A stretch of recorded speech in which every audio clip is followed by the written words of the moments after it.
Halo, selamat datang kembali di pembahasan mendalam kita.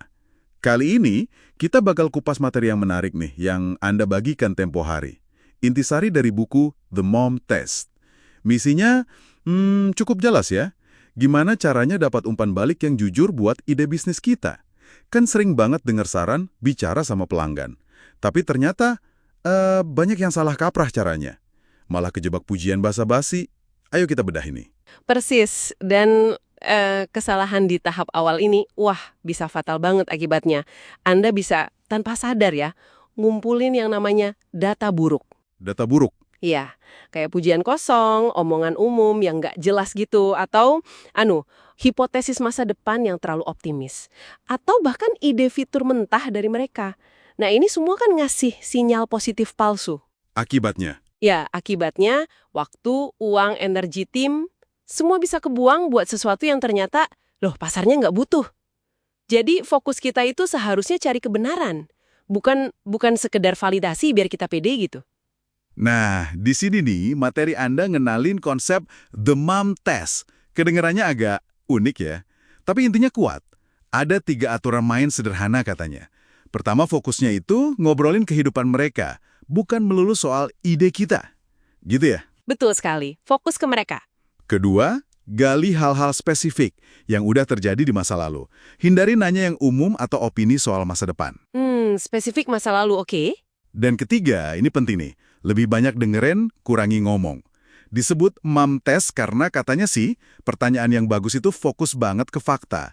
Sampai ibu kita sendiri aja yang biasanya kan suportif banget, jadi susah buat bohong cuma demi nyenengin kita. Iya, menariknya di situ. Aturan ini kayak maksa kita keluar dari zona nyaman buat nyari pembenaran gitu. Kan kita biasanya pengen jualan ide kita ya. Nah, justru itu penghalangnya buat belajar. Aturan ini dorong kita gali fakta konkret. Jadi ya, lupain deh pertanyaan macam, ide gue bagus nggak sih? Iya. Atau kira-kira lu bakal beli nggak nanti? Nah, itu dia. Itu cuma mancing opini subjektif atau, ya, janji manis doang. Sebaliknya, coba tanya gini. Boleh cerita nggak terakhir kali Anda ngalamin masalah X tuh kapan dan gimana? Oh, oke. Fokus ke pengalaman ya. Atau biasanya gimana sih cara Anda ngatasin situasi itu sekarang? Atau udah pernah coba solusi apa aja? Pokoknya gali perilaku nyata di masa lalu. Oke, itu masuk akal buat pertanyaan langsung. Tapi, gimana kalau kita dapat pujian? Sering banget kan, wah idenya keren banget. Sayang juga kan kalau diabaikan gitu aja. Nah, ini jebakan Batman-nya nih. Jebakannya. Iya, pujian itu emang enak didengar, tapi nilainya nol buat keputusan bisnis. Serius, materi ini ngingetin banget buat nggak kejebak di situ. Jadi pas dapat pujian, ya bilang makasih. Tapi langsung balikin fokus ke pengalaman mereka. Oh, gimana tuh balikinnya? Misalnya, wah makasih, kalau boleh tahu apa sih dari ide ini yang menurut Anda menarik kalau dikaitin sama pengalaman Anda sendiri? Atau lebih bagus lagi, langsung aja gali masalahnya. Menarik Anda bilang gitu, boleh cerita dikit nggak gimana biasanya Anda ngatasin masalah X sekarang? Jadi dialihin lagi ya? Betul. Sama juga buat omongan yang terlalu umum atau hipotesis, kayak saya biasanya sih atau saya pasti bakal pakai. Itu perlu kita jangkarkan ke kejadian nyata. Dijangkarkan. Iya nggak tanya aja. Oh ya, kapan terakhir kali kejadian kayak gitu? Bisa ceritain prosesnya gimana? Ini buat ngungkap realita di balik omongan ideal mereka itu. Oke, paham. Jadi jangkar ke masa lalu, waspada sama pujian, terus kalau mereka malah ngasih ide fitur, itu kan spesifik, masukan berharga dong. Bisa jadi berharga, tapi jangan langsung ditelan mentah-mentah. Oh, jangan langsung dicatat gitu aja.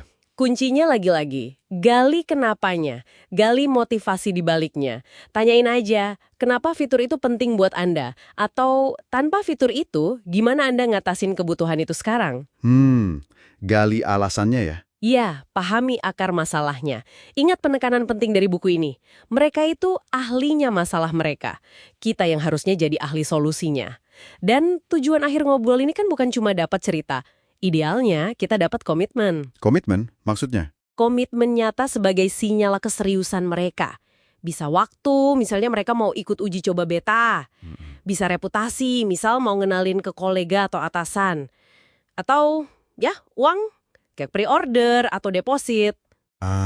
Oke. Itu baru bukti nyata ya? Betul, itu yang bedain calon pengguna beneran sama yang cuma ya sekedar sopan atau basa-basi. Sip, sip. Jadi kalau ditarik benang merahnya nih ya, intinya pas kita cari umpan balik, geser fokus kita. Jangan cuma cari validasi ide, tapi coba pahami lebih dalam kehidupan mereka, masalah mereka, perilaku mereka di masa lalu. Benar, pemahaman mendalam itu kuncinya. Terus, dengerin lebih banyak, tanya yang spesifik soal tindakan nyata, hindari jebakan pujian atau janji-janji masa depan. The Mom Test ini kayaknya kerangka praktis buat ngelatih otot nanya yang benar ya. Tepat sekali, ukuran sukses obrolan di awal itu bukan soal kita pulang seneng karena dipuji. Bukan itu. Tapi apakah kita pulang bawa fakta-fakta konkret tentang dunia mereka? Fakta konkret. Iya, informasi itulah meskipun kadang pahit ya, yang justru paling berharga buat ngarahin produk atau bisnis kita ke jalur yang benar. Nah, sebagai bahan renungan penutup nih buat Anda yang dengerin.